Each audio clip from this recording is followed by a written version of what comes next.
Les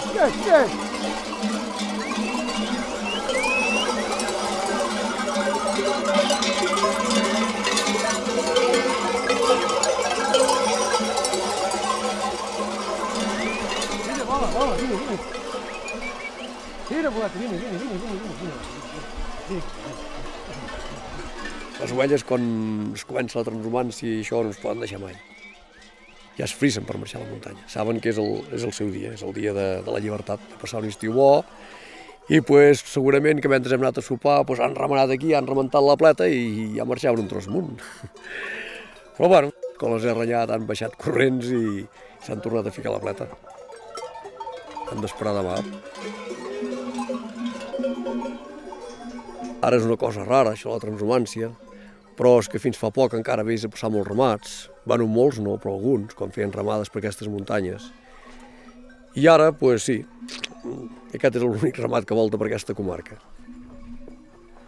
El fet de que corri sol sempre per aquests camins ara em dóna pena i no sé, sempre quan passo per aquest camí sempre penso, és el Redeany i no sé.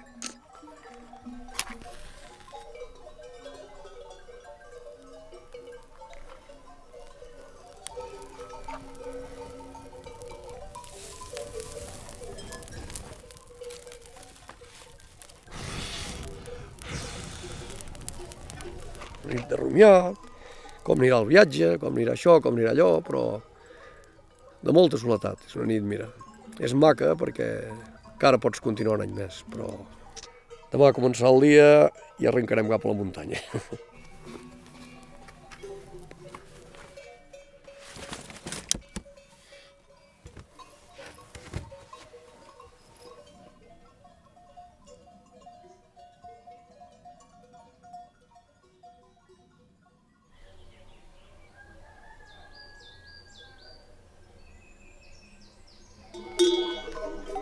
En nom de Déu i la Mare de Déu, que 33 siguin els àngels com a acompanyants meus.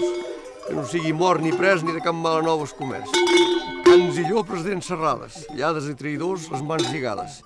Que ningú miri malament ni dongui mal aquesta ramada. Que la capa de Déu sigui acompanyant meu.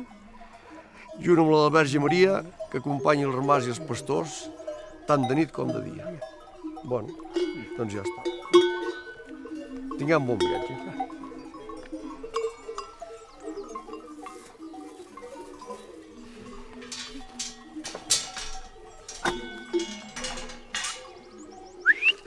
Què és?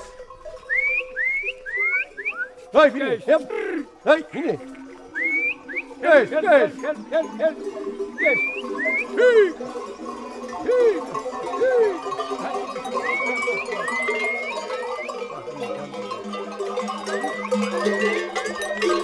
La transhumància ve de molt antic. Aquests camins que fem ara nosaltres eren camins de quan el bestiar encara no era domesticat.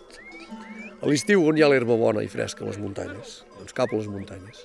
Llavors, quan és de la muntanya, tot això d'aquí baix, si plou, es refà l'herba, i a la tardor, quan baixes, tens menjar per una temporada. Simplement la transhumància és això, és seguir els camins de l'herba.